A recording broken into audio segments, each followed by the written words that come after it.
Hey, what's up? I'm 3D. This is Tales from the Driver's Seat. Monday, July 17th.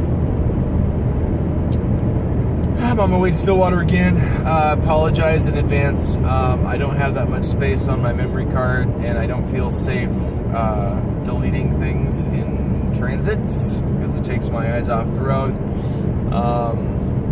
And I'm expecting a phone call. So, if one of those two things should happen to come prematurely, thank you for watching. Subscribe, ring the bell to get notified when I do this. I try to do it once every weekday, but if trends continue, I'll do it 2 to 3 times a week, sometimes on weekends. You know how it is. I've been busy playing catch up a lot. I'm still, we recorded Intoxination on, I think, Wednesday or Thursday. I didn't edit. I haven't got any editing done. I do have everything caught up school-wise, so I think I'm in a good enough place to do that. But I may have to record an episode of Red Nerd Paranormal before I get to release the episode of Intoxication Nation. Really briefly, I talked, maybe, I don't know if I released that video. I probably deleted it. Pardon. But the short version is net neutrality is under attack again. And some of the people in charge are some of the same people who want to see it destroyed. So, excuse me. Hi.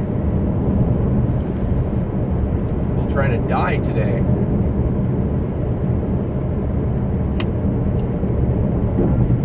I used to work as a teenager at that restaurant right over there.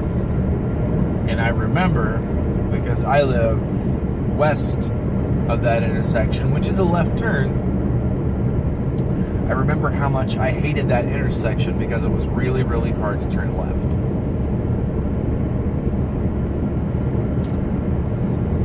Sorry, a bit of my permanent retainer popped loose. It's poking my tongue a little bit. But anyway, so yeah, it's usually around this time of year I go to visit different state parks that I like, one of which is the Heavener Runestone. According to my location history, it's been about 3 years since I've been there, and I want to go back again soon. Part of me wants to take my paranormal kit. I really just want to see like what's there. I don't know if anyone has seen or reported anything. I just want to see if I catch something. You know what I mean?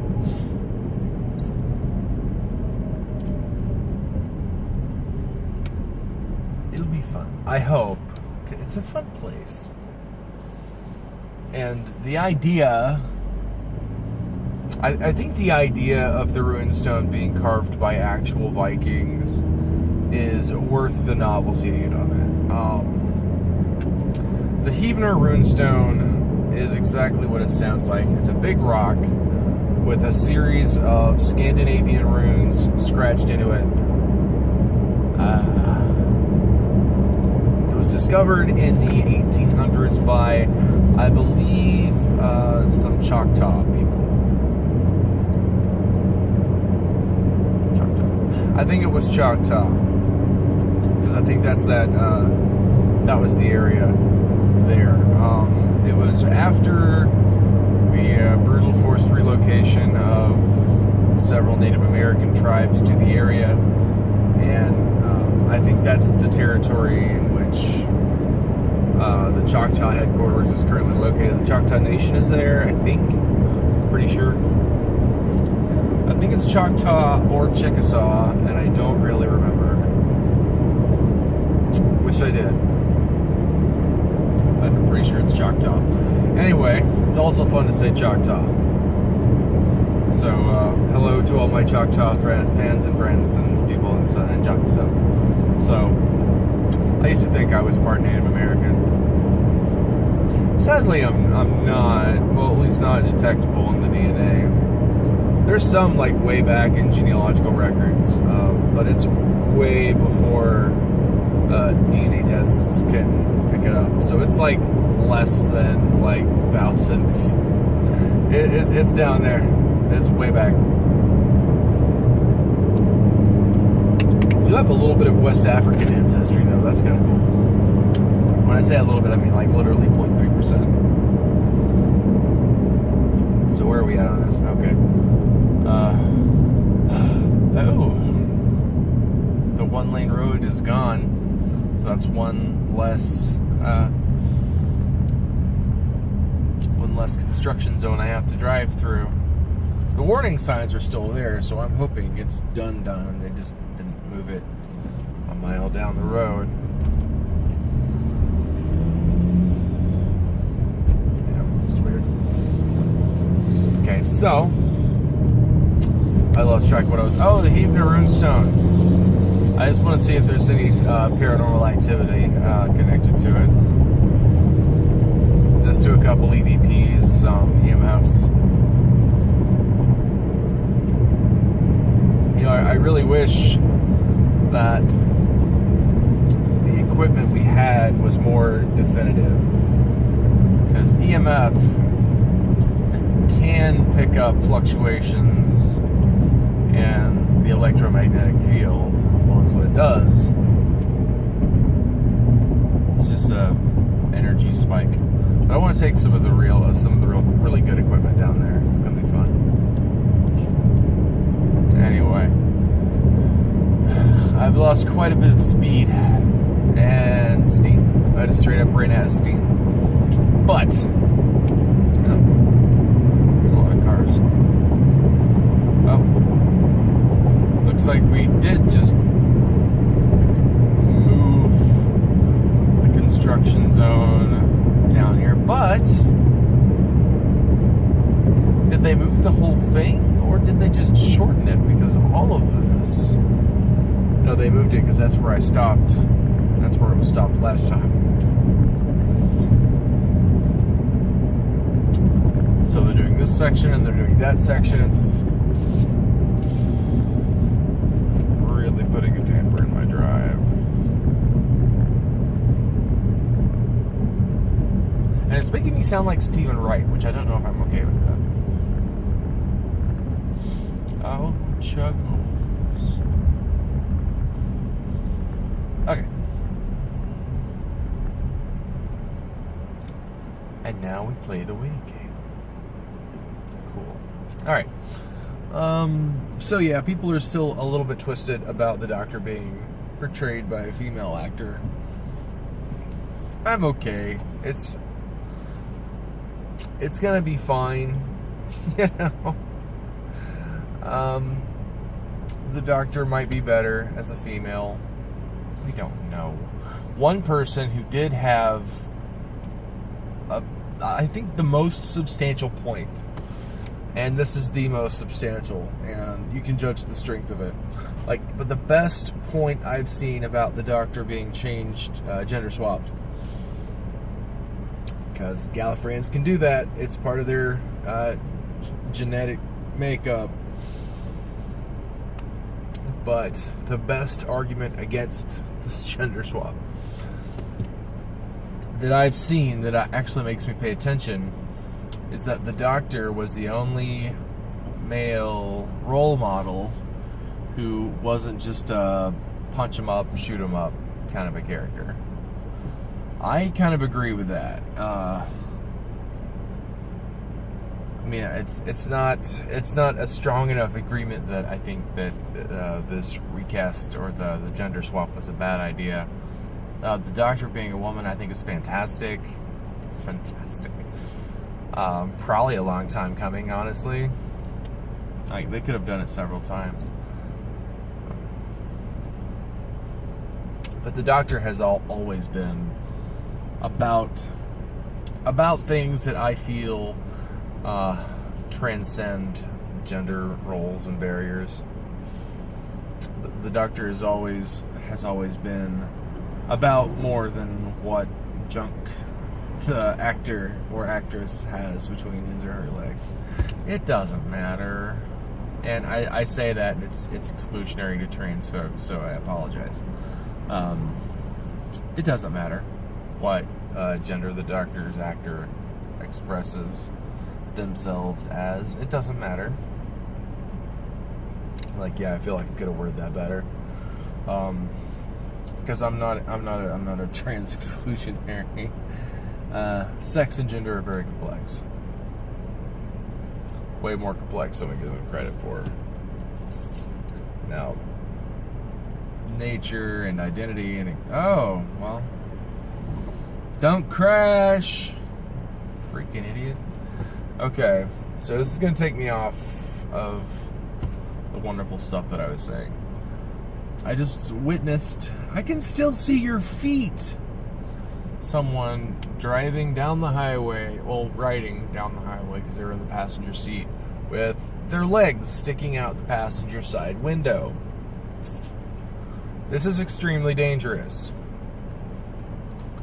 In the event of a crash, you're not going to be able to retract your legs inside quickly enough to avoid them being amputated. So, you're already an amputee. Sorry, I shouldn't be laughing. I think I'm doing it to keep from crying.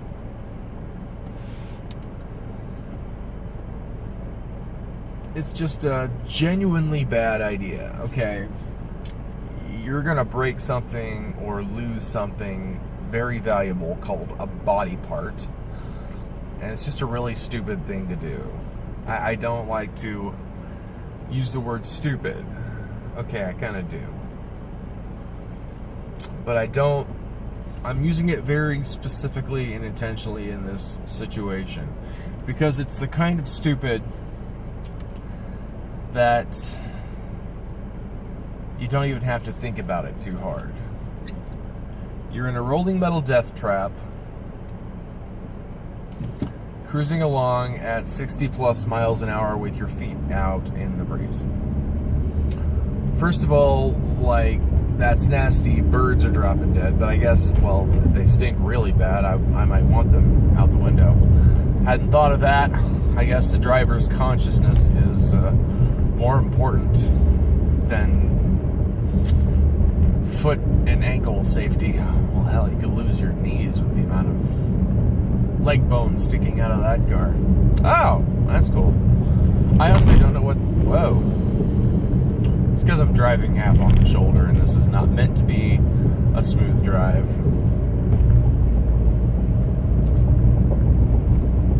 But it's as bad, if... Well, it's actually probably worse. Actually, I'm having trouble determining which would actually be worse, okay?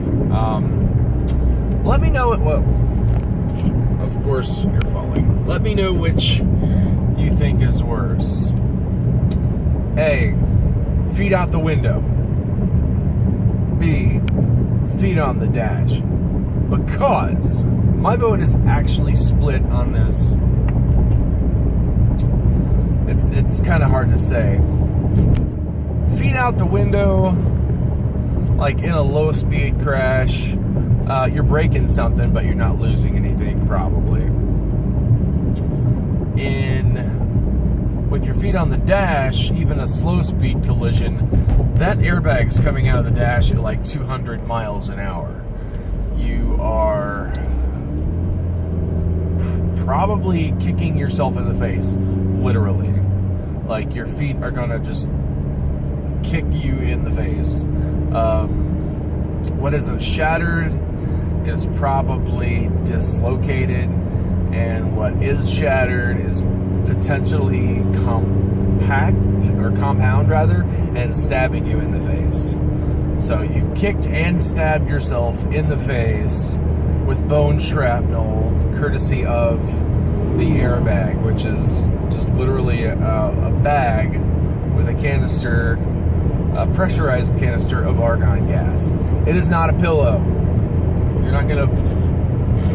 No, it's not a gentle thing. The airbag I've only had an airbag deploy once in my life. Scariest thing I've ever seen. But an airbag, like I said, deploys with enough force to kill you.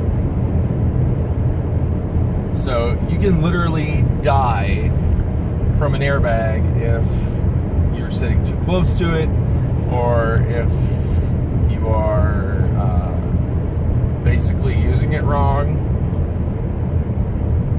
Some people think you can eschew the seatbelt because the airbag will save you. No, that's actually probably worse. Not wearing your seatbelt plus airbag equals probably a lot more force than the crash alone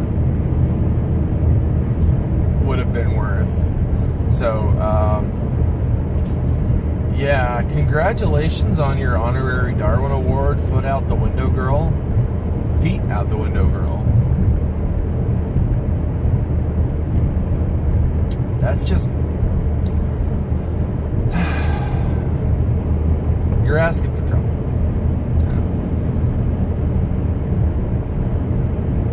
Did I really just do like a full lecture on car safety? Yeah, that's pretty get off my lawn. I'm gonna have to watch that. Alright, I see this truck has the handicapped placard hanging from the rear view. So that probably explains the erratic speed. But I don't think we are impaired in any way. Maybe just a little mature. It's okay. Can I? No, there's a car.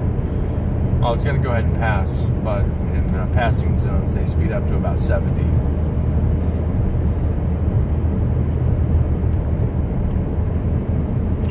But anyway, I think that's it for me. I've gone off on rants. I've gone on tangents. I've had some fun. I've had a laugh. Even cried a little.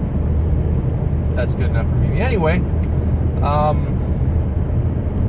I will actually upload this when I get to Stillwater. I should be in good enough shape to do that, even if it is a little bit long. I'm having fun. Anyway, that's it for me. I'm 3D. Thank you for joining me for today's issue of the Tales from the Driver's Seat. I have too many shows. And I will see you hopefully tomorrow.